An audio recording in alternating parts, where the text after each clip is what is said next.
Eu sou o Capitã Lira Navarro, 32 anos. No último domingo, minha sogra deslizou um envelope marrom pela mesa de jantar, olhou direto nos olhos do meu marido e disse com firmeza: "Acho que você precisa ver isso." Dentro estava um teste de DNA que ela tinha feito secretamente na nossa filha de 3 anos. Ela previu que os resultados destruiriam meu casamento. O que ela não esperava era que aqueles mesmos resultados arruinassem a vida dela. Mas aqui está a coisa que nenhum deles sabe. Nem meu marido, nem a irmã dele, nem mesmo o pai dele. Eu tinha recebido o laudo do laboratório exatamente 2 semanas antes disso. E o que eu fiz naquelas 2 semanas mudou tudo. Antes de levar você de volta ao ponto de partida, pare um segundo para curtir e se inscrever no canal. Me diga nos comentários de onde você está ouvindo e que horas são. Agora, deixe-me levar você de volta 7 anos para o dia em que conheci Patrícia Lombardi pela primeira vez, 7 anos atrás. 7 anos parece uma vida inteira quando você vive isso em missões de 6 meses e turnos de 24 horas. Mas em Alphaville, São Paulo, o tempo é um espécime preservado. Está congelado em blocos de gelo caro e corredores silenciosos. Eu tinha 25 anos então, uma segunda tenente com barras douradas novas que pareciam mais pesadas do que pareciam, e uma S-10 2004 que vazava óleo como um cervo ferido na barriga. Eu me lembro do som daquele cascalho, aquela pedra branca esmagada cara rangendo sob os pneus, enquanto eu entrava na entrada da casa dos Lombardi. Não era só um caminho. Era uma pista de aviso de meio quilômetro projetada para avisar os moradores exatamente quem estava vindo perturbar a paz deles. O gramado era cortado a laser, um tapete de veludo verde que nunca tinha visto uma erva daninha ou uma pegada errante. Depois havia a casa. Paredes de pedra que pareciam capazes de resistir a um ataque de morteiro. Portões de ferro pesados. Uma fonte particular que sibilava para mim enquanto eu estacionava minha S10 velha ao lado de um Mercedes impecável. Eu fiquei nos degraus de pedra. Meu coração martelava um ritmo contra as costelas, uma batida rápida e frenética que eu me recusava a deixar chegar ao meu rosto. Estendi a mão para baixo, os dedos traçando o tecido rígido do meu uniforme de campo. Eu tinha acabado de terminar um turno duplo na base e mal tive tempo de trocar o equipamento de campo por algo limpo. O tecido parecia grosso, real, honesto. Marcos estendeu a mão dele roçando a minha. Ele estava usando um suéter de cashmere que provavelmente custava mais que o motor da minha caminhonete. Ele estava sorrindo, aquele sorriso fácil e despreocupado que pertence apenas a pessoas que nunca tiveram que checar o saldo bancário antes de comprar mantimentos. "Não fique tão tensa, Lira", ele disse, a voz leve e aérea. "Minha mãe é fácil de lidar. Ela vai te adorar." Ele estava errado. Ele estava tão incrivelmente, perigosamente errado. A pesada porta de carvalho se abriu. Sem ranger, sem gemido, só o peso silencioso pesado do dinheiro se movendo em dobradiças bem lubrificadas. Patrícia Lombardi estava lá. Ela não sorriu, não ofereceu a mão em boas-vindas, apenas existiu na porta. Os olhos dela não eram os olhos de uma mãe cumprimentando o filho. Eram as lentes de um imager térmico de segurança. Senti o olhar dela varrer sobre mim, calculando meu patrimônio líquido em milissegundos. Ela olhou para as minhas botas de combate arranhadas, rastreando o desgaste no couro onde eu tinha chutado areia e cascalho. Os olhos dela subiram para a insígnia na gola. Ela não estava olhando para uma mulher que o filho amava. Estava avaliando uma brecha no perímetro. Ela estendeu a mão. Eu peguei. O aperto dela era firme, seco e frio. Parecia agarrar um pedaço de mármore de um cemitério de inverno. Não havia calor, não havia aperto acolhedor. Era um marcador de fronteira. Um aperto de mão. "Até aqui, não mais longe." "Lira", ela disse. Só o meu nome. Sem título, sem "é um prazer." Era uma declaração de fato. Nada mais. O jantar foi uma emboscada tática disfarçada de refeição de 3 pratos. A sala de jantar cheirava a cera de limão, lírios caros e segredos antigos. Sentamos a uma mesa que poderia acomodar 20 pessoas, mas o ar parecia rarefeito, como se estivéssemos presos num vácuo. A primeira entrada era sopa de trufas. O aroma era terroso e sufocante, denso o suficiente para revestir o fundo da garganta. Patrícia não comeu.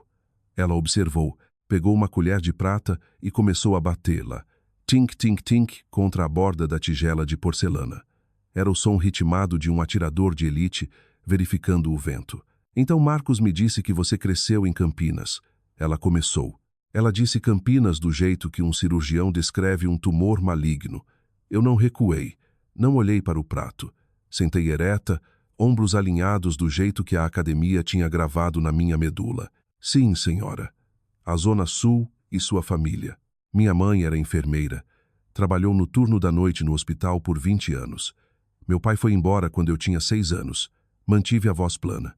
Um relatório de pós-ação, sem desculpas, sem vergonha.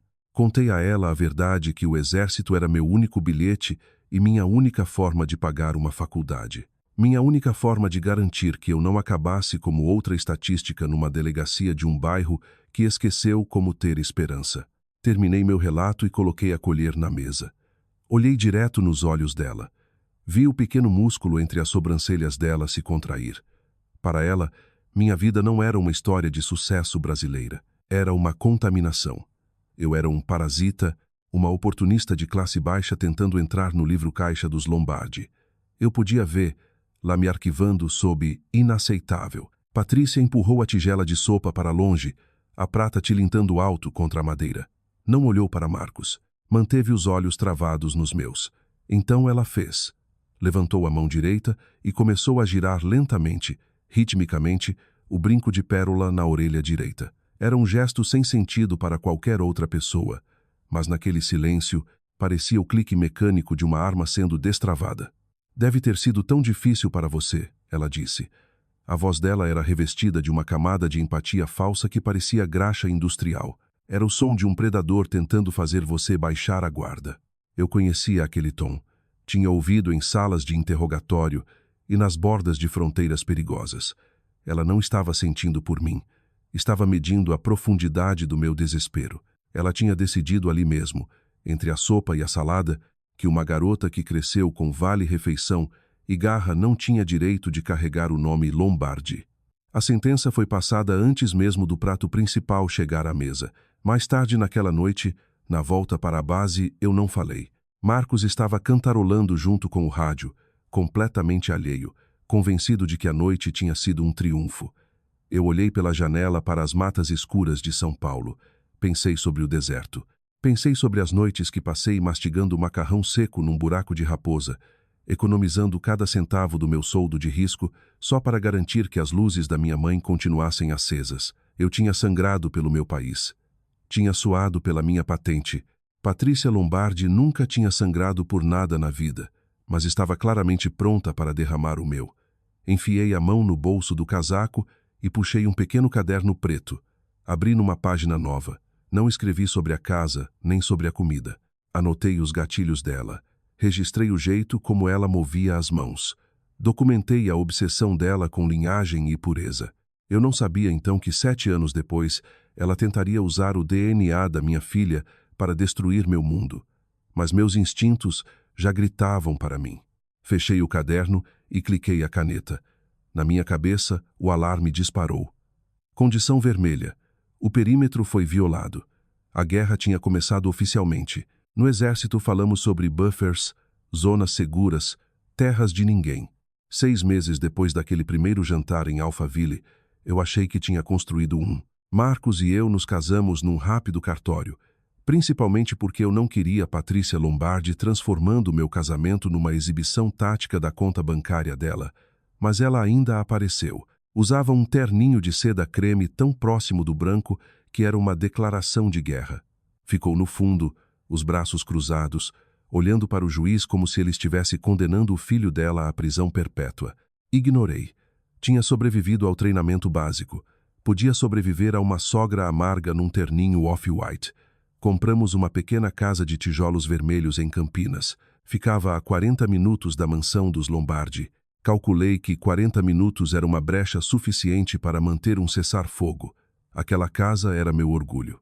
Eu tinha passado todos os fins de semana arrancando papel de parede velho e esfregando gordura do chão da cozinha até as unhas sangrarem.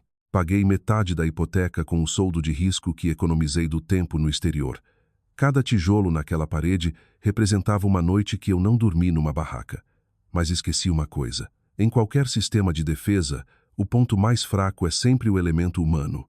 E meu elemento humano era Marcos.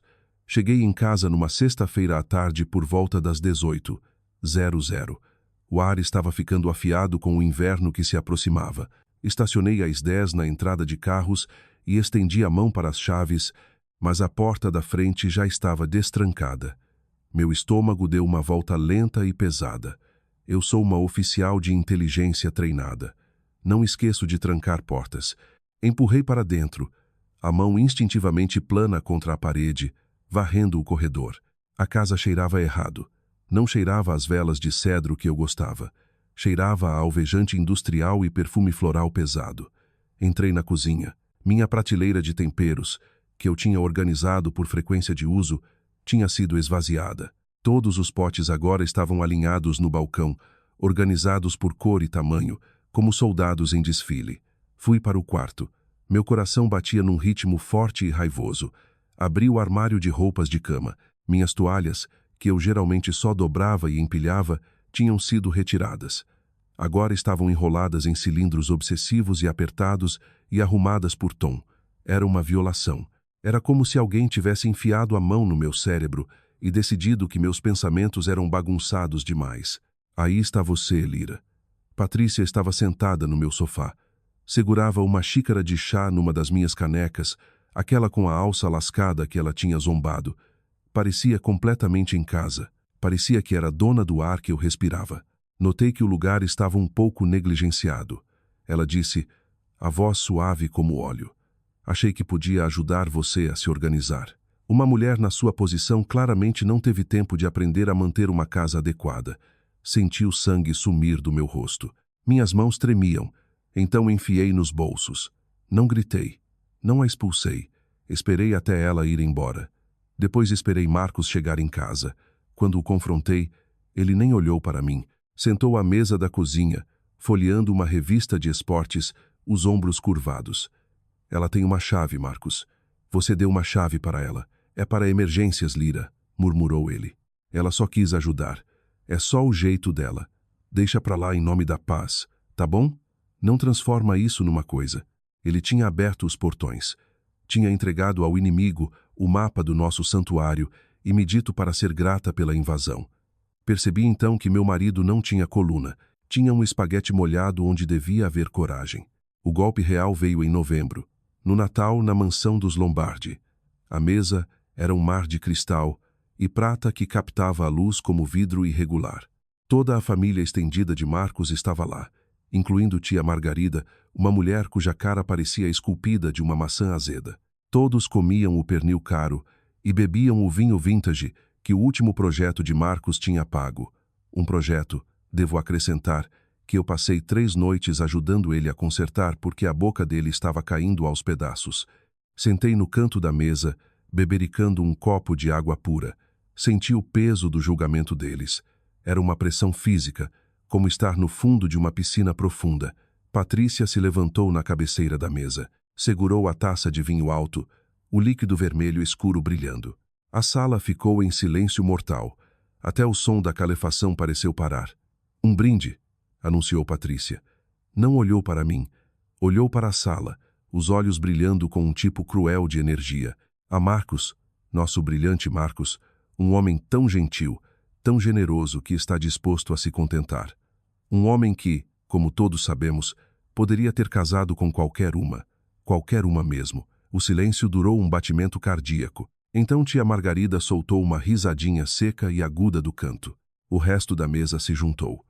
Era uma ondulação suave e educada de risadas que parecia 1000 agulhinhas minúsculas sob minha pele. Eles nem estavam mais escondendo. Eu era o caso de Caridade. Eu era o erro que ele foi gentil o suficiente para cometer. Olhei para Marcos, esperei ele se levantar.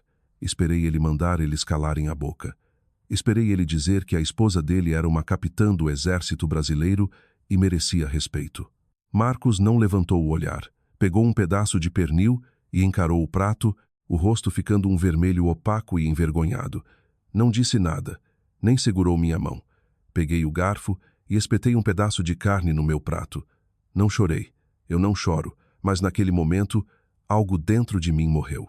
A esperança de ter uma família, uma família de verdade, tinha ido embora. Eu estava sozinha em território inimigo e meu único aliado tinha acabado de desertar do posto. Estou sentada aqui olhando para a tela e tenho que perguntar a vocês. Vocês já sentiram aquela sensação fria e oca quando a pessoa que deveria proteger você fica em silêncio enquanto você está sendo destroçada?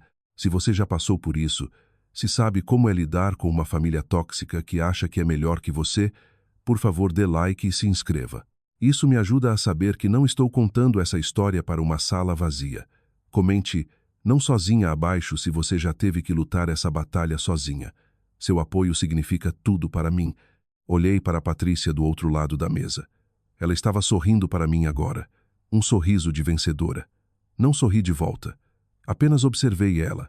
Comecei a registrar tudo na minha mente. Cada insulto, cada sorrisinho. Eu não era mais uma esposa tentando se encaixar. Era uma operadora atrás das linhas inimigas. Estava puxando minhas forças de volta para o fundo da fortaleza da minha própria mente. Parei de contar com Marcos para ser meu escudo. A partir daquele segundo, eu era o único escudo que tinha. E ia garantir que da próxima vez que Patrícia Lombardi disparasse um tiro, seria o último erro que ela cometeria na vida. Lia chegou 2 anos depois daquele massacre de Natal. Por um momento curto e frágil, eu achei que uma criança poderia ser a ponte que finalmente atravessaria o abismo entre a mansão dos Lombardi e meu mundo. Quando ela nasceu, o cabelo dela era um castanho escuro e lamacento. Eu me lembro de Patrícia Lombardi parada no quarto do hospital, olhando para o berço de plástico com um olhar de aprovação medida. Segurou o bebê por 5 minutos, balançando a cabeça como se estivesse inspecionando uma peça de maquinaria pesada que finalmente tinha atendido aos padrões de controle de qualidade da linhagem Lombardi. Sentei na cama do hospital, o corpo doendo, a mente já calculando as horas de sono que eu perderia. Achei que o cessar-fogo poderia realmente se manter. Eu estava errada. O cessar-fogo durou exatamente 6 meses. Começou como um brilho fraco. Um vermelho morango suave começou a subir das raízes do cabelo de Lia. Quando ela tinha 9 meses, a cabeça dela era uma coroa brilhante e flamejante de vermelho. Era um gene recessivo do lado da minha mãe, um fantasma da minha própria linhagem que tinha decidido aparecer. Para qualquer avó normal, seria uma peculiaridade bonita. Para Patrícia, era uma declaração de guerra. A distância física cresceu primeiro. Toda vez que Patrícia visitava nossa casa em Campinas, ela parava de pegar o bebê. Sentava na beira do sofá, as costas retas como uma barra de aço, observando Lia engatinhar pelo tapete. Não via uma neta brincando. Via uma evidência ambulante. Os olhos dela se fixavam naquele cabelo vermelho, estreitando em fendas. A mente obviamente rodava um perfil biológico que não incluía a mim. A ciência não importava para ela. Fatos eram irrelevantes. A paranoia dela era a única verdade que ela reconhecia. Depois veio a festa de 1º aniversário. A mansão dos Lombardi estava decorada em cremes e dourados discretos, um contraste gritante com o vermelho vibrante do cabelo da minha filha. No meio da sala de estar, sob o brilho de um lustre de cristal, Patrícia se aproximou de Lia. Não pegou ela no colo. Em vez disso, usou 2 dedos, o polegar e o indicador, para beliscar uma única mecha do cabelo de Lia. Segurou no alto em direção à luz, girando devagar. Era exatamente o jeito como um policial segura um saco de entorpecentes confiscados numa cena de crime. Interessante, disse Patrícia, a voz carregando pela sala silenciosa como um vento frio. Cabelo ruivo nunca foi uma característica genética na linhagem Lombardi. Não por 3 gerações. O ar na sala sumiu. Senti o calor subir no pescoço, mas mantive a postura rígida. Dei um passo à frente e peguei minha filha de volta, encaixando a cabecinha no meu ombro. É um gene do lado da minha família, sogra, eu disse. Minha voz era um cinzel afiado e plano. Patrícia não discutiu. Não precisava. Só deu um sorrisinho, um movimento irregular dos lábios, e saiu andando. Aquele foi o primeiro tiro da campanha de operações psicológicas. Ela não precisava provar nada. Só precisava plantar a semente da dúvida na mente de todo mundo na sala. O cerco digital começou 2 dias depois. Helena, minha cunhada, postou uma foto de Lia no Instagram. Era um close do cabelo ruivo. A legenda dizia: uma criança irlandesa perdida na casa dos Lombardi. A vida é cheia de surpresas, né? Sentei à mesa da cozinha. a luz azul da tela do celular lavando meu rosto, e contei os comentários. 14. 14 cutucadas minúsculas da família estendida. 14 sussurros sobre carteiros e mistérios. Não chorei. Não liguei para Marcos para reclamar. Sabia que ele só diria que eu estava sendo sensível. Em vez disso, abri o laptop. Comecei a baixar todos os registros médicos, todos os gráficos genéticos e todos os documentos de histórico familiar que consegui encontrar do lado da minha mãe. Registrei cada comentário e cada vez que Patrícia se recusava a tocar o bebê. Eu era uma oficial de inteligência. Não estava sofrendo. Estava coletando dados. O ressentimento não me deixou fraca. Forjou-me numa máquina. A pressão chegou ao pico numa manhã de terça. 4:00. O alarme do meu celular gritou através da escuridão do quarto. Estendi a mão antes do segundo toque. Era um chamado da base, uma ordem de serviço temporário. Um TDY significava que eu tinha 48 horas para arrumar as malas e sair do estado para um exercício de prontidão. Sentei na beira da cama, o chão frio mordendo meus pés. Marcos estava em outro fuso horário, preso num canteiro de obras, a 3 estados de distância. Minha mãe estava se recuperando de uma cirurgia no quadril e não podia levantar uma criança. A única pessoa que poderia ficar com Lia era Patrícia. Passei a hora seguinte arrumando a bolsa de Lia. Dobrei as roupas dela em quadrados perfeitos e arrumados. Rotulei cada mamadeira de leite materno. Senti um pavor doentio e oleoso no estômago enquanto dirigia para Alphaville. Subi aqueles degraus de pedra, segurando Lia bem apertado. Patrícia abriu a porta. Usava um roupão de seda, o rosto uma máscara de preocupação educada. Não se preocupe, Lira, disse ela, estendendo a mão para pegar o bebê. Vamos cuidar muito bem dela. Observei ela puxar Lia para as sombras do foyer. Minha filha estendeu a mão de volta para mim, a mãozinha pequena agarrando o ar. Meu instinto gritava para eu virar e pegar ela de volta. Meu cérebro tático berrava que o perímetro tinha sido abandonado. Voltei para as 10, as mãos tremendo enquanto segurava o volante. Tinha que ficar fora por 48 horas. Tinha que confiar a pessoa que mais me odiava com a pessoa que eu mais amava. Enquanto me afastava, vi Patrícia parada na janela, olhando para o bebê nos braços dela. Não estava balançando ela. Estava encarando o cabelo de Lia com um olhar de fome fria e predatória. Eu não sabia então que aquelas 48 horas seriam a janela de que ela precisava para cometer um crime que mudaria a trajetória das nossas vidas para sempre. Pisei no acelerador e não olhei para trás. Tinha uma missão para cumprir, mas a guerra de verdade estava acontecendo atrás de mim. Empurrei a porta da frente ao anoitecer. Minhas botas pareciam pesos de chumbo. Lama seca do campo de treinamento ainda grudada nas solas de borracha, deixando flocos escuros e crocantes no tapete da entrada que pareciam cascas. 48 horas. 48 horas de exercícios táticos, zero sono e o tipo de dor muscular profunda que faz você querer deitar no piso frio de madeira e nunca mais levantar. Mas eu não fiz. Fiquei ereta. Eu sempre fico ereta. Encurvar é para vítimas. A casa estava quieta demais. Tinha aquela imobilidade artificial pesada que vem quando alguém fez algo que não devia. A geladeira zumbia na cozinha, um zumbido baixo e ritmado que normalmente desaparecia no fundo. Hoje soava como uma sirene de alerta. Patrícia estava na sala de estar. Estava sentada no tapete cercada pelos blocos de madeira de Lia. Lia estava rindo, estendendo a mão para um quadrado azul. Patrícia olhou para cima. Deu um sorriso. Era uma coisa plástica e praticada. Os músculos faciais esticados demais, os olhos permanecendo frios como uma manhã de novembro nas montanhas. Tudo correu bem, Lira. Ela foi um anjo absoluto, disse ela.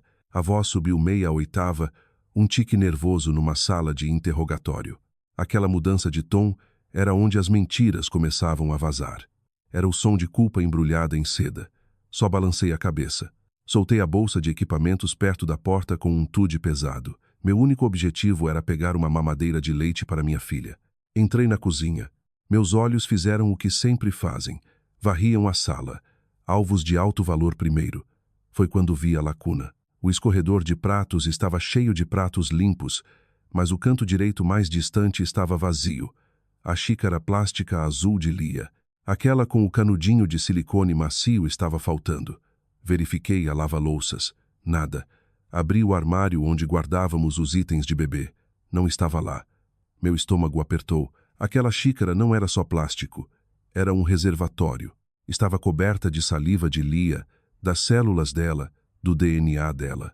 Voltei para a sala de estar, as mãos enfiadas nos bolsos da jaqueta de campo. Observei Patrícia empilhar um bloco vermelho em cima de um amarelo. As mãos dela eram manicure, perfeitas e completamente sem coração. Onde está a xícara azul de Lia, Patrícia? Perguntei. Minha voz era nivelada. Sem raiva, só um pedido de informação. Ela não olhou para mim. Manteve os olhos nos blocos. A respiração dela tinha mudado. Estava mais rasa. Ah, aquela coisa velha. Joguei no lixo no posto de gasolina. Plástico arranhado é um criadouro de bactérias, Lira. Achei que você ia querer que ela tivesse algo melhor. Vous comprar uma nova numa boutique em Alphaville. Uma mentira suave, uma mentira praticada de clube de campo de São Paulo. Eu tinha comprado aquela xícara no supermercado exatamente 3 semanas atrás. Era novinha. Estava ótima. O sangue nas minhas veias virou lama.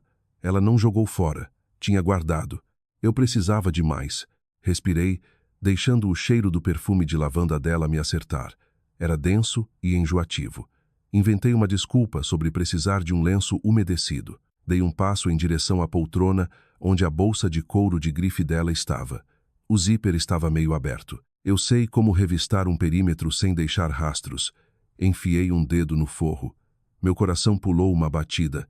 Enfiado no bolso lateral estava a borda de um saco Ziploc resistente. Era o tipo que usamos no campo para a coleta de evidências. Ao lado dele estava um envelope pardo grosso de envio. Tinha uma etiqueta pré-impressa, um endereço de caixa postal, uma etiqueta de devolução para laboratório biológico. Ela tinha esperado eu sair por 48 horas para roubar a identidade biológica da minha filha. Não era uma avó, era uma necrófaga. Meu primeiro instinto foi pegar aquele saco e enfiar na cara dela. Queria gritar até as janelas tremerem, mas meu treinamento tomou conta. Na Guedua, você não atira até o alvo estar na zona de morte. Se eu a confrontasse agora, ela bancaria a vítima.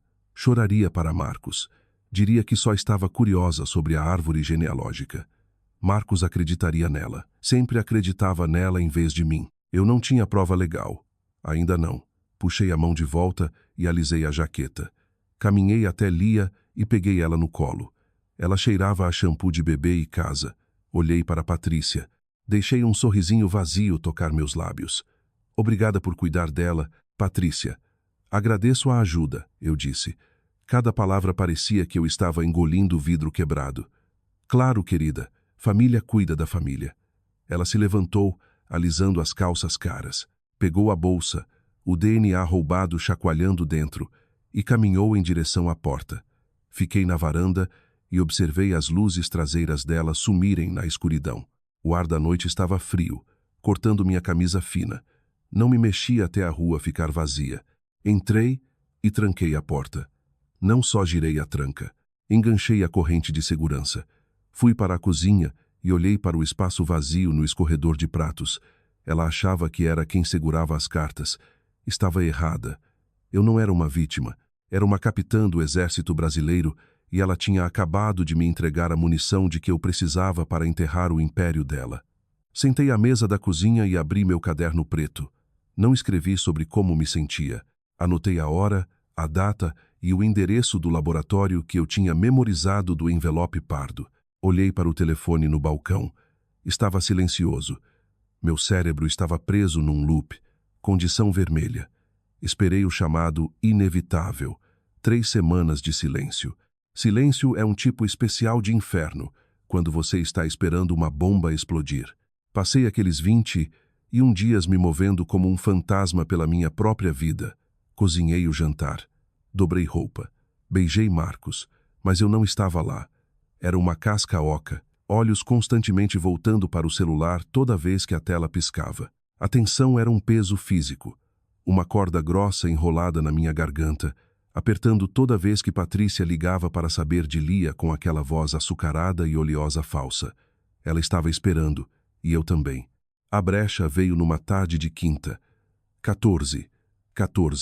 Meu celular vibrou contra o balcão laminado da cozinha. Um som áspero e irregular que me fez derrubar o pano de prato que eu segurava. Um código de área de São Paulo. Não reconheci o número, mas sabia exatamente quem era.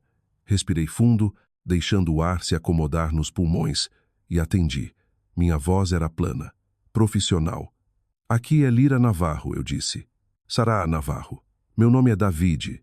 Estou ligando do laboratório biológico. A voz do homem era clínica, distante, filtrada pelo estática de um escritório em São Paulo. Estamos processando um kit de DNA de uma menor, Lia Navarro. A amostra foi enviada por uma Patrícia Lombardi, que se listou como representante da família. No entanto, nosso sistema sinalizou isso para autorização verbal conforme a lei federal. Especificamente quanto à privacidade biométrica, exigimos consentimento direto de um pai ou guardião legal para liberar o laudo finalizado. Patrícia tinha arrogância, mas não tinha previsão. Tinha calculado o roubo, mas não tinha calculado os protocolos de segurança de um laboratório de alto padrão. Sentei num banco da cozinha, a mão apertando a borda do balcão até os nós dos dedos ficarem brancos. Meu coração não disparou. Diminuiu. Meu cérebro tático tomou o volante. Sou a mãe dela, eu disse. Minha voz era um bisturi fria, afiada e precisa. Não autorizei este teste. Não dou consentimento. Tranque a amostra imediatamente. Estou exigindo que revoguem todo o acesso para Patrícia Lombardi. Ela não é representante. Não tem nenhuma posição legal. O homem do outro lado fez uma pausa. Eu conseguia ouvir o tap-tap-tap das teclas. Entendido, Sra. Navarro. O acesso da parte remetente foi congelado. O arquivo agora está restrito. Desliguei e imediatamente disquei outro número. Rachel. Era uma velha amiga do serviço. Uma ex-oficial jurídica que tinha visto divórcios militares e traições familiares suficientes para encher um estádio. Atendeu no segundo toque. Eu conseguia ouvir o chiado agudo do cigarro eletrônico dela pela linha. Lira, ela disse, a voz como lixa no vidro. Você parece que acabou de encontrar um fio de armadilha. Patrícia fez. Rachel, ela roubou o DNA de Lia. O laboratório acabou de ligar. Isso é crime, Lira. Roubo de material biológico. Teste médico ilegal em uma menor sem consentimento dos pais. Você quer que eu ligue para a polícia? Podemos ter ela algemada até o jantar. Olhei pela janela. Um esquilo cinza estava cavando na terra congelada do quintal. Ainda não, sussurrei. Se eu chamar a polícia agora, Patrícia vai bancar a vítima. Vai chorar para Marcos. Vai dizer que só queria proteger o legado da família. E Marcos? Marcos vai ficar do lado dela. Vai me dizer que estou exagerando. Não, eu preciso de mais que um boletim de ocorrência. Preciso desmontar ela. Rachel exalou um som longo e assobiado. Você está pensando como uma operadora de novo. Você quer atraí-la para a zona de morte. Quero que ela ache que está ganhando, eu disse. Quero que ela espere por aquele resultado até a suspense comer ela viva. Quero que ela construa todo o ataque dela numa base de ar. Tudo bem, disse Rachel, mas você precisa dos dados. Precisa saber o que ela estava procurando. Liguei de volta para o laboratório biológico 5 minutos depois. Dessa vez não usei minha voz civil. Usei a voz que usava na base. Dei meu número de identificação militar. Provei minha guarda com a eficiência fria de um sargento instrutor. Dei um novo endereço de e-mail, um seguro e criptografado que Marcos nem sabia que existia. Envie o laudo para mim. Ordenei blackout total para o endereço dos Lombardi. Se alguém ligar perguntando pelo status, diga que o arquivo está em processamento estendido. Entendeu? Sim, senhora. O técnico respondeu. A armadilha estava armada. Patrícia continuaria checando a caixa de entrada. Continuaria encarando a caixa de correio, esperando a prova que achava que me destruiria. Ela não tinha ideia de que eu já tinha puxado o pino da granada que ela segurava. Naquela noite, a casa estava silenciosa. Escura. O tipo de escuro que parece ter peso. Deitei na cama encarando o teto. Ao meu lado, Marcos roncava. Era um som molhado e ritmado. O som de um homem que não tinha ideia de que o mundo dele estava prestes a pegar fogo. Ele estava dormindo o sono dos inocentes ou o sono dos cegos voluntários. Eu não sabia qual era pior. Senti uma onda de solidão tão fria que fez meus dentes doerem. Essa era a maldição do soldado. Eu era a única acordada. Era a única de guarda. Estava protegendo uma família que nem sabia que estava sob ataque de uma mulher que compartilhava o sobrenome deles. Estava carregando o peso de um segredo que poderia arrasar toda essa casa, e estava fazendo isso sozinha. Patrícia queria usar o sangue da minha filha para me expulsar da vida dos Lombardi. Queria provar que eu não pertencia, mas enquanto eu deitava no escuro, observando a luz azul do relógio digital piscar das 2:00 para as 2:01, percebi uma coisa. Ela estava certa. Eu não pertencia ao mundo dela de pérolas falsas e DNA roubado. Eu não queria mais um pedido de desculpas. Não queria um lugar à mesa dela. Queria ver o olhar no rosto dela quando o império de mentiras dela virasse cinzas. Queria que ela percebesse que você não mexe com uma mãe que sabe lutar uma guerra. Fechei os olhos, mas não dormi. Esperei a manhã. Esperei o laudo. Esperei a verdade finalmente chegar. O laudo do laboratório não ia ser suficiente. Eu sabia como Patrícia Lombardi operava agora. Se eu aparecesse só com um teste de DNA, ela mentiria para sair disso. Diria que o laboratório errou ou que eu tinha adulterado a amostra. Para matar uma rainha, você não só toma a coroa dela. Você queima o chão onde ela pisa. Sentei no meu escritório de casa às 3:00 da manhã. A luz azul da tela do laptop lavando meu rosto como um fantasma. A casa estava morta de quieta. Marcos estava no quarto, morto para o mundo, provavelmente sonhando com plantas e drywall. Ele não tinha ideia de que a esposa dele estava conduzindo uma invasão digital na alma da mãe dele. Eu precisava ver a árvore inteira. Patrícia tinha uma boca grande quando se sentia superior. Alguns meses atrás, ela se gabou da conta de ancestralidade dela.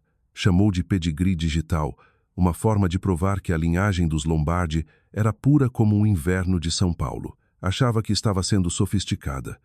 Eu vi o que era, um buraco de segurança enorme. Abri o site e digitei o e-mail dela. Depois veio a senha. Nem precisei pensar. Digitei o aniversário de Lia. Acesso concedido. É o erro mais antigo do livro. A arrogância deixa as pessoas descuidadas.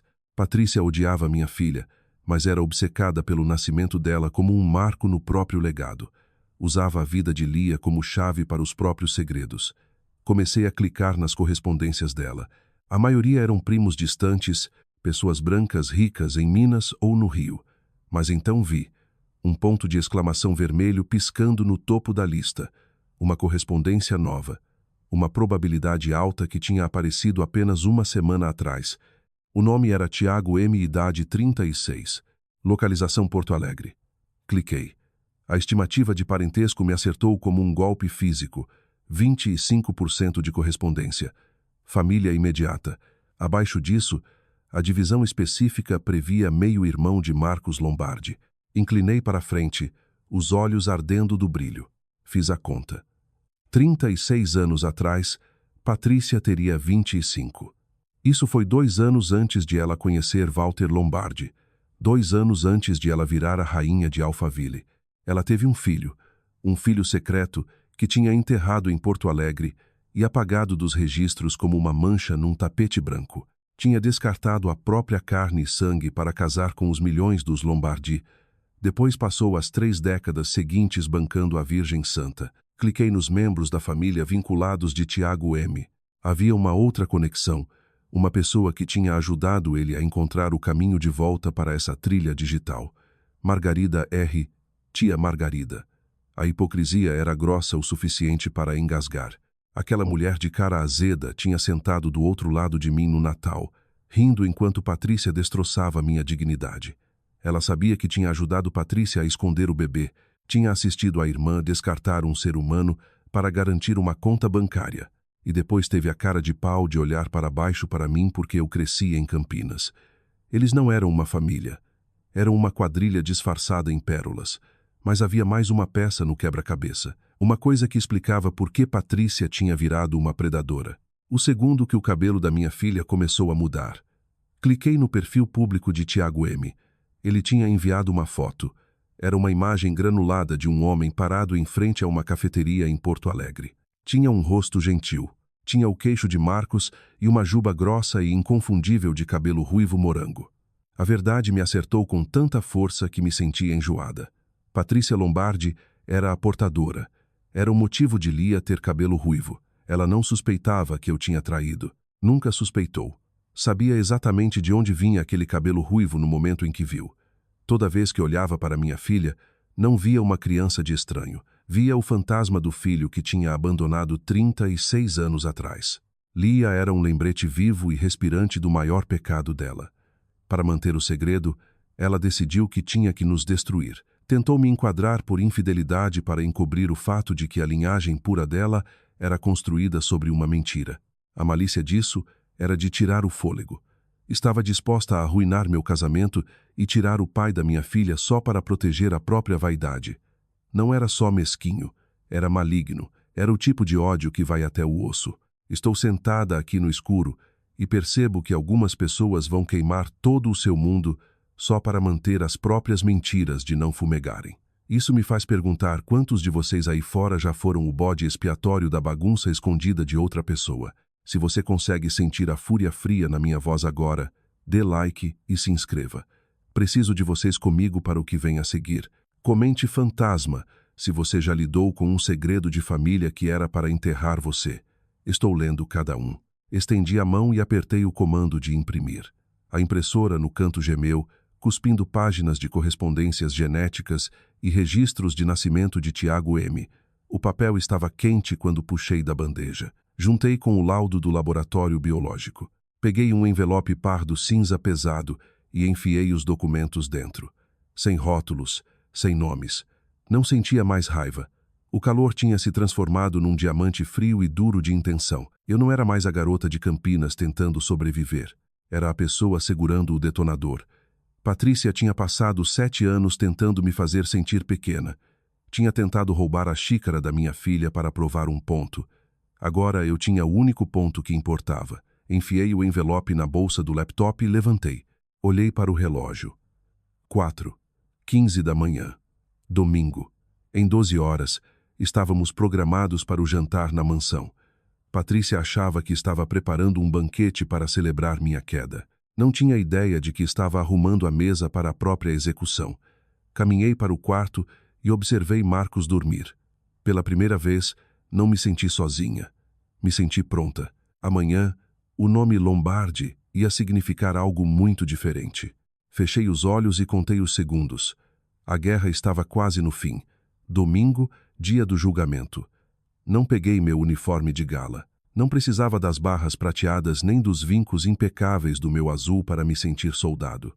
Em vez disso, vesti um suéter azul marinho simples e calças escuras. Sem joias, sem maquiagem de guerra. Estava carregando o explosivo de alta verdade suficiente na bolsa para arrasar todo esse CEP. Fiquei na frente do espelho e chequei meu reflexo. Meus olhos estavam planos e frios. Parecia uma mulher indo para um jantar familiar tranquilo, não uma operadora entrando numa zona de morte.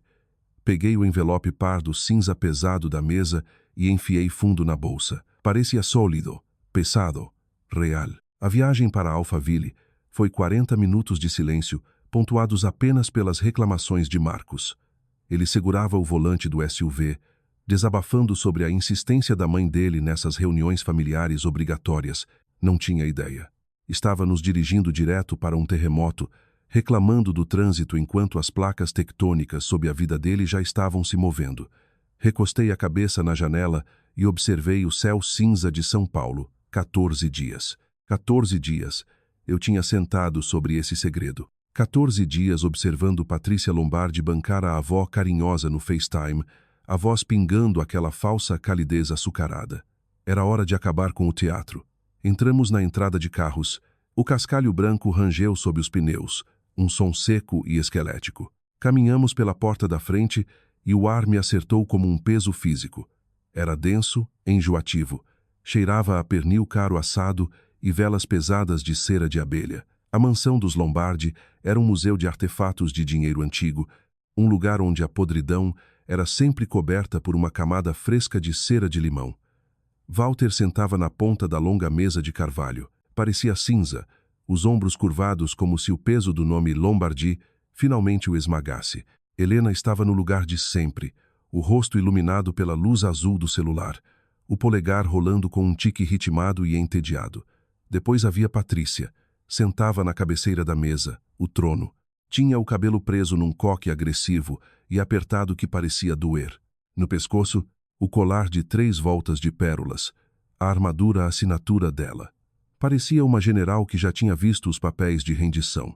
Acenou para Marcos se sentar na cadeira à direita dela, separando-nos fisicamente.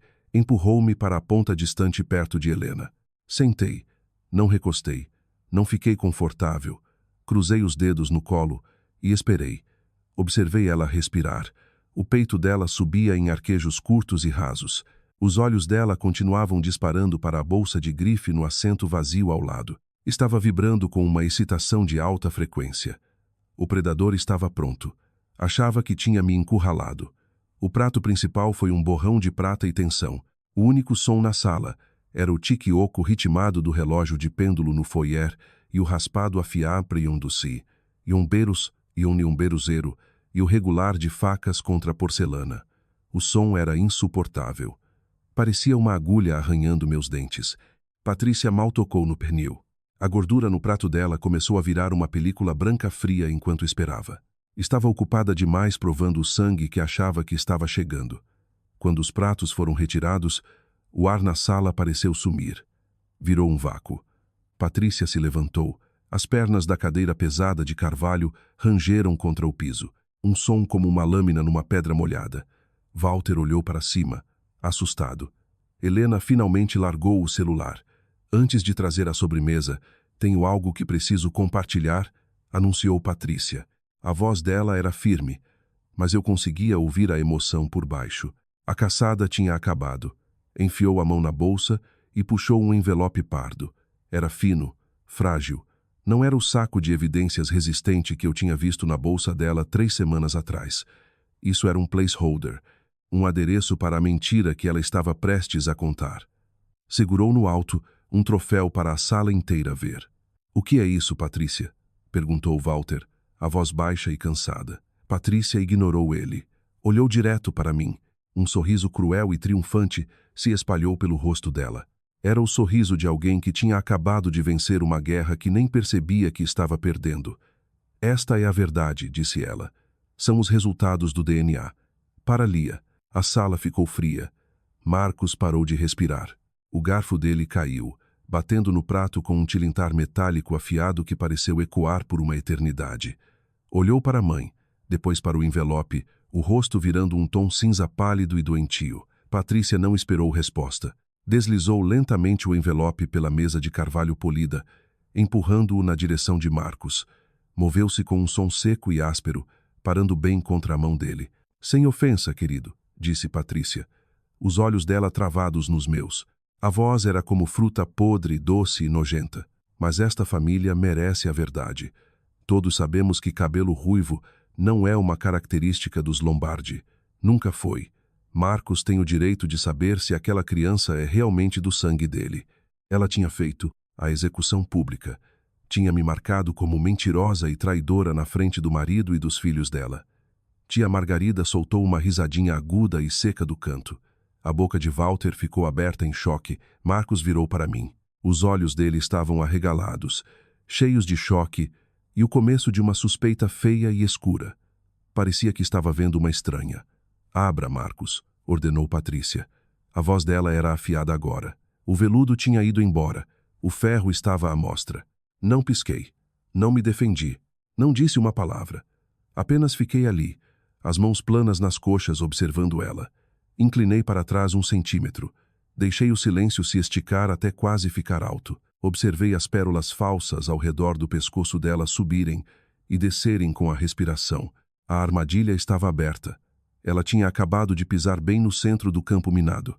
Esperei ele rasgar o papel. Esperei a explosão. Os dedos de Marcos engancharam na aba do envelope pardo que Patrícia tinha deslizado pela mesa. Rip. O som foi afiado e súbito como um galho seco estalando numa floresta morta. Cada pessoa naquela mesa de carvalho congelou. Walter parou de respirar. O celular de Helena foi esquecido no colo. Patrícia sentou perfeitamente imóvel, o queixo erguido, esperando o golpe mortal que achava que finalmente tinha desferido. Observei os olhos de Marcos. Moviam-se rápido, varrendo a folha fina de papel que ele tinha puxado. As mãos dele começaram a tremer, só um tremor ritmado minúsculo. Pareceu confuso, depois raivoso. Eu sabia exatamente o que ele estava olhando. Era uma falsificação, uma impressão amadora e desleixada que Patrícia provavelmente tinha feito na impressora do escritório de casa para me assustar e me fazer confessar. Ela estava me encarando, um sorrisinho de loba começando a puxar os cantos da boca. Achava que tinha ganhado. Achava que eu estava prestes a quebrar. Não dei a ela um único segundo de satisfação. Enfiei a mão na bolsa, puxei o envelope pardo cinza pesado do laboratório biológico e soltei no centro da mesa. Tude. O som foi pesado e final. Pareceu um corpo batendo no chão. Não se incomode com aquele lixo, Marcos, eu disse. Minha voz era uma linha plana, sem emoção, sem calor, só os fatos frios de um relatório de pós-ação. Leia o real, aquele com o selo biométrico e a certificação federal. Os olhos de Patrícia se arregalaram.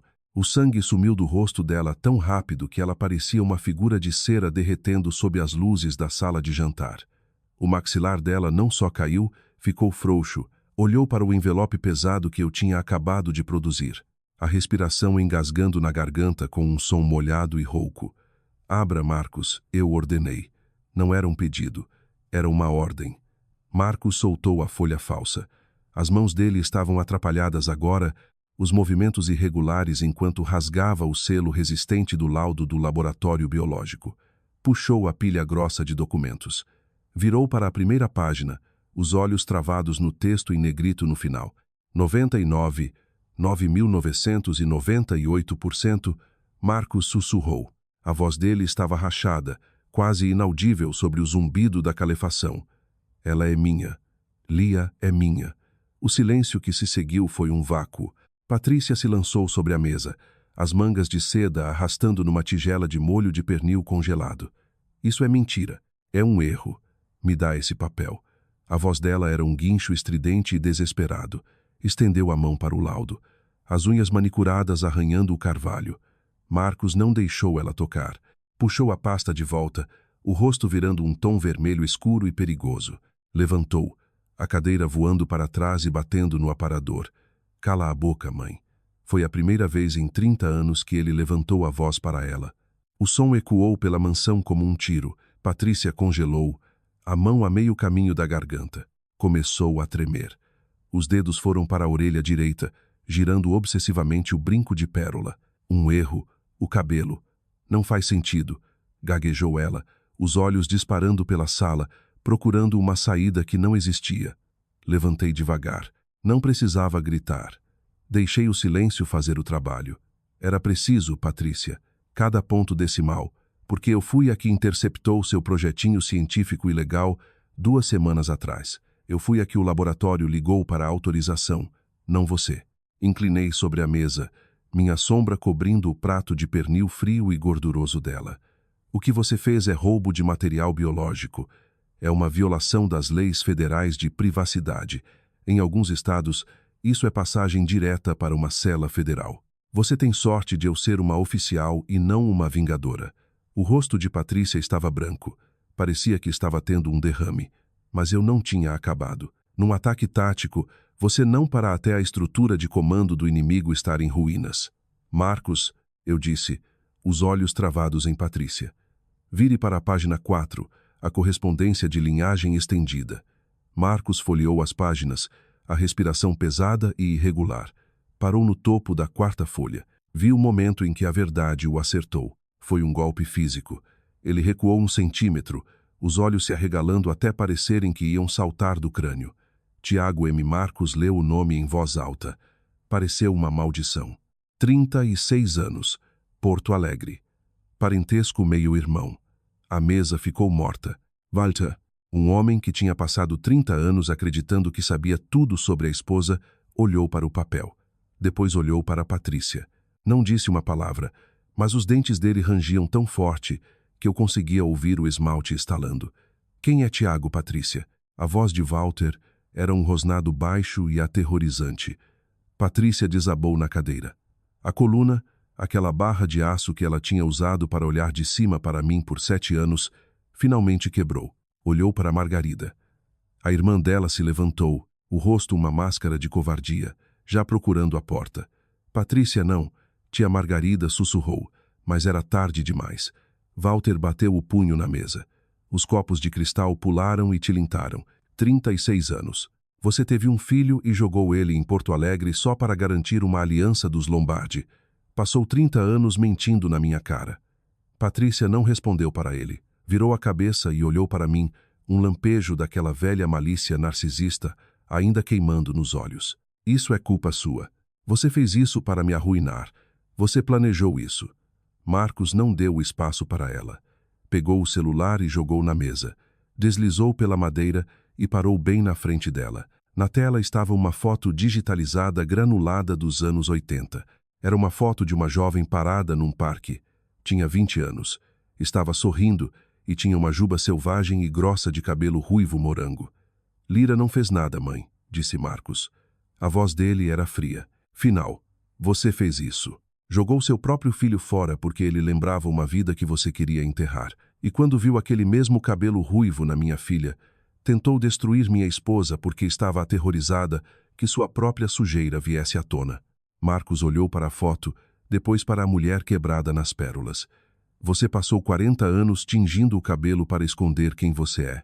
Bom, agora vemos você. Patrícia estendeu a mão e desenganchou o brinco de pérola da orelha direita. A mão tremia tanto que deixou cair. Bateu na mesa com um claque surdo e rolou para o molho de pernil congelado. Não pegou. Apenas sentou ali, a rainha de Alphaville, despida da coroa e das mentiras, chorando lágrimas patéticas e covardes, enquanto o império dela virava cinzas. Marcos segurou minha mão. O aperto era firme. Real. Pela primeira vez em 7 anos, ele não estava procurando um meio termo. Estava de pé na linha de frente comigo. Vamos embora, Lira, disse ele. Saímos daquela casa, deixando os gritos e os destroços para trás. A guerra tinha acabado e pela primeira vez eu finalmente conseguia respirar. Saímos daquele mausoléu antes mesmo da sobremesa ser servida. O ar lá fora era uma lâmina afiada, cortante e limpo. Cortou o cheiro enjoativo de gordura de pernil e cera de abelha cara que tinha me sufocado por 7 anos. Puxei um pulmão cheio da noite fria de São Paulo. Tinha gosto de oxigênio depois de um incêndio. O perímetro dos Lombardi não tinha só sido violado. Tinha sido arrasado. Não tinha volta de uma cratera tão profunda. Não olhei para trás para as paredes de tijolos vermelhos. Não precisava ver os destroços. Conseguia ouvir. O colapso começou antes mesmo de chegarmos ao SUV. Através das janelas altas de vidro da sala de jantar, via silhuetas dos sobreviventes se espalhando como ratos de um navio afundando. Walter tinha terminado. Não gritou, não berrou. Simplesmente subiu as escadas, os passos pesados e óculos na escada de mogno. 20 minutos depois, o som de malas de couro pesado batendo no porta-malas do carro ecoou pela entrada de carros. 2 malas. 36 anos de casamento embalados em 2 malas. Ligou o motor e dirigiu para a escuridão sem um único olhar para a porta da frente. Não conseguia passar mais uma noite dormindo ao lado de uma estranha que tinha trocado a própria carne e sangue por um lugar à mesa dele. Margarida foi a próxima. Saiu pela porta lateral, a cabeça baixa, os saltos de grife clicando freneticamente no cascalho. Carregava o fedor da própria cumplicidade com ela. Os primos seguiram, as mesmas pessoas que tinham rido das minhas raízes de Campinas e sussurrado sobre o cabelo da minha filha. Não riram agora. Mantiveram os olhos no pavimento, entrando nos sedãs de luxo e desaparecendo na noite. Ninguém ficou para consolar a mulher na cabeceira da mesa. Patrícia foi deixada sentada sozinha no brilho das velas tremulantes, cercada por carne meio comida e a prova fria e dura da própria vergonha. A rainha de Alphaville agora era só uma mulher solitária numa casa grande e vazia, cheia de fantasmas. Acordei na segunda de manhã com um celular que não parava de vibrar. Zumbia contra a mesinha de cabeceira como uma vespa presa. Patrícia tinha deixado 12 correios de voz até às 8:00 da manhã. A voz dela era uma bagunça molhada e irregular de ranho e desespero. O predador frio e calculado tinha ido embora, substituído por uma mendiga. Implorava perdão, culpar o estresse, culpar o vinho, culpar a mim por forçar a mão dela. Não escutei. Salvei cada um deles num drive na nuvem seguro. No meu ramo de trabalho, não chamamos isso de pedidos de desculpas. Chamamos de evidências. Até sexta, o desespero chegou ao ponto de ebulição. Ouvi o rangido de pneus na nossa entrada de carros. Não precisei olhar pela janela para saber que era o Mercedes. Caminhei até a porta da frente, mas não abri a tela. Saí para a varanda, tomando o terreno alto. Patrícia estava no pé dos degraus. Parecia pequena, encolhida. As pérolas tinham ido embora, substituídas por um casaco de lã puído e olhos com olheiras vermelhas. Começou a falar, as mãos estendendo como garras, mas eu cortei. Minha voz era uma persiana de aço. Não dê mais um passo, eu disse. O ar entre nós virou uma zona desmilitarizada. Esta é a DMZ, Patrícia. Você está oficialmente sem contato. Não liga, não manda mensagem, não aparece na escola da minha filha, nem na porta da minha casa. Ela começou a soluçar, aquele choro teatral alto que usava para manipular Walter por 3 décadas. Ela é minha única neta, Lyra. Você não pode ser tão cruel. Você foi cruel no segundo em que tentou roubar a identidade dela para encobrir seus próprios rastros, respondi.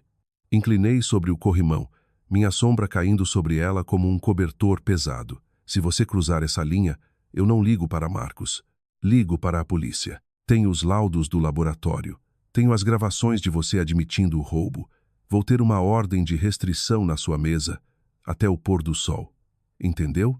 Ela olhou para cima, e por um segundo, vi a velha malícia piscar nos olhos, mas ela sabia. Sabia que eu não era mais a garota assustada de Campinas. Era uma capitã com um rastro de papel e um tiro limpo. Virou, os ombros curvados, e voltou para o carro. Tinha perdido o único território que importava de verdade, o direito de ser avó. A parte mais importante da extração foi o aliado. Na volta de Alphaville, a caminhonete estava silenciosa, mas não era o silêncio pesado e raivoso do passado. Marcos estendeu a mão pelo console central e segurou a minha. A palma estava fria e os dedos tremiam, mas ele não soltou. Finalmente tinha acordado do delírio febril de 40 anos que a mãe dele tinha curado para ele.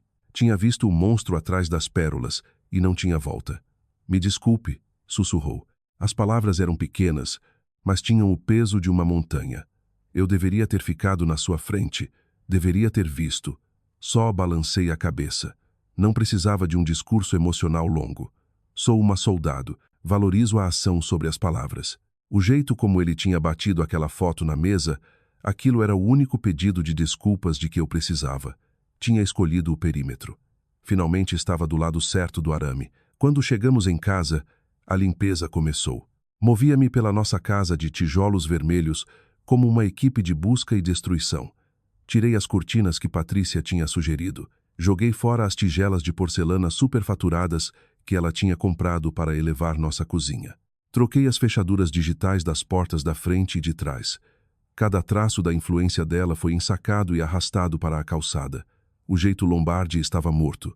A casa parecia diferente, mais leve. As sombras nos cantos não pareciam mais me observar. Sentei à mesa da cozinha observando o luar bater nos pisos de madeira. Não sentia vontade de celebrar. Não sentia vontade de dançar. Sentia o silêncio profundo e ósseo de uma missão cumprida com sucesso. Tinha protegido minha filha. Tinha salvado meu casamento. E tinha feito isso sem me tornar o monstro que eu combatia. Olhei para a sala de estar. Marcos estava sentado à mesa, uma caneta na mão e uma única folha de papel na frente. Não estava olhando para plantas. Olhava para o endereço de Porto Alegre que eu tinha dado para ele. Respirou fundo e pressionou a caneta no papel. Querido Tiago, escreveu. A aurora estava chegando, e pela primeira vez em 36 anos, a verdade finalmente ia ser a única coisa que restava de pé. Sábado à noite, o ar na nossa casa de tijolos vermelhos finalmente estava parado. Era um tipo pesado e honesto de quietude que você só consegue depois de uma guerra longa e suja. Sentei no meu pequeno escritório, a luz amarela da lâmpada de mesa cortando um círculo afiado nos meus cronogramas de treinamento para o próximo mês. Segurava uma caneta entre os dedos, sentindo o peso familiar dela, mas meus olhos continuavam se desviando para a porta. Na sala de estar, o único som era o clique ritmado e constante de teclas de laptop. Marcos estava curvado sobre a mesa de centro, o rosto banhado no brilho azul pálido da tela. Não estava olhando para plantas ou relatórios estruturais hoje à noite. Estava escrevendo o primeiro rascunho de uma carta para Tiago M., o irmão que Patrícia tinha descartado em Porto Alegre 36 anos atrás. Observei ele pela porta. Parecia cansado, os ombros tensos com o esforço de encontrar as palavras certas. Mas não parava. Tinha terminado com as sombras. Tinha terminado com as mentiras curadas que tinham mantido o nome Lombardi unido como madeira podre. Em vez de deixar o legado familiar queimar numa pilha de cinzas, Marcos estava tentando construir algo novo a partir dos destroços. Estava escolhendo transparência em vez de prestígio. Estávamos estendendo a mão para o homem que Patrícia tinha tentado apagar, construindo um tipo novo de aliança que não exigia juramento de sangue nem fundo fiduciário. Estávamos recuperando a definição de família, paz por paz dolorosa. Empurrei a cadeira para trás e olhei para o envelope pardo pesado ainda sentado no canto da minha mesa. Estava vazio agora, mas ainda parecia pesar 50 quilos. Olhando para os últimos 7 anos, a ironia era um remédio irregular de engolir. Tinha passado toda a minha vida adulta de uniforme. Tinha sido treinada para detectar um insurgente a 500 metros e confiar minha vida a um estranho num buraco de raposa baseado em nada além do emblema no ombro dele. Tinha lutado em lugares onde a terra era vermelha e o calor era um inimigo físico, e sempre voltava para casa. No entanto, a luta mais brutal, calculada e suja da minha vida não tinha acontecido num deserto ou numa selva. Tinha acontecido numa sala de jantar em Alphaville, São Paulo. As pessoas que eu deveria chamar de família eram as que tinham plantado as minas. O lugar que deveria ser meu porto seguro era, na verdade, a zona mais perigosa que eu já tinha entrado. É uma coisa estranha perceber que um completo estranho numa zona de combate morreria para proteger você, enquanto a mulher que compartilha o DNA da sua filha passa anos tentando te esfolar viva só para salvar a própria vaidade. Linhagem é uma palavra oca quando usada como arma de controle. Lealdade genuína não é algo com que se nasce. É algo que se conquista nas trincheiras. Patrícia nunca aprendeu isso. Achava que o sobrenome dela era um escudo. Não percebia que era, na verdade, um alvo. Eu vi muitos relatórios no meu tempo, mas os dados sobre a natureza humana são os mais consistentes. As pessoas que gritam mais alto sobre moralidade e tradição geralmente são as que escondem mais sujeira nos armários. Patrícia usou meu histórico e minha falta de colher de prata como distração. Tentou me fazer a vilã na história dela para que ninguém olhasse para o homem que ela abandonou em Porto Alegre. Mas a verdade não é uma coisa flexível. Você pode enterrar ela, pode tingir o cabelo dela e pode esconder debaixo de um colar de pérolas caras, mas ela sempre vai encontrar o caminho para a superfície. É a única arma que nunca fica sem munição. Você não precisa gritar para vencer contra um manipulador. Não precisa descer ao nível deles nem usar as táticas sujas deles. Só precisa manter a cabeça fria. Você coleta os fatos. Você assegura as evidências. Você espera o momento certo para puxar o pino. Às vezes, a própria arma que seu inimigo construiu para destruir você é a que te dá a libertação total. Patrícia achava que aquele teste de DNA seria minha execução. Em vez disso, foi a dela. Ela me entregou o detonador e tudo o que eu tive que fazer foi dar um passo para trás e deixar a verdade fazer o trabalho dela. A campanha está oficialmente encerrada. O perímetro está seguro. Eu sou Capitã Lira Navarro e minha linha agora é inquebrável. Se você está ouvindo isso e está preso numa casa cheia de espelhos e mentiras, se está sendo esmagado por pessoas que alegam te amar enquanto cavam uma cova para sua reputação, lembre-se disso. Seus limites são seus. Você não deve sua vida a um legado tóxico. Não precisa aceitar o veneno só porque é servido numa bandeja de prata. Fique firme. Confie nos dados. Deixe o fogo queimar as mentiras até só restar o aço.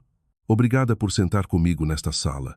Obrigada por ouvir o dossiê completo. Se este relatório te deu força para segurar sua própria linha, não esqueça de dar like, se inscrever e compartilhar esta história com alguém que precisa de um pouco de ferro no sangue. Vejo você na próxima operação. Por enquanto, a missão está cumprida.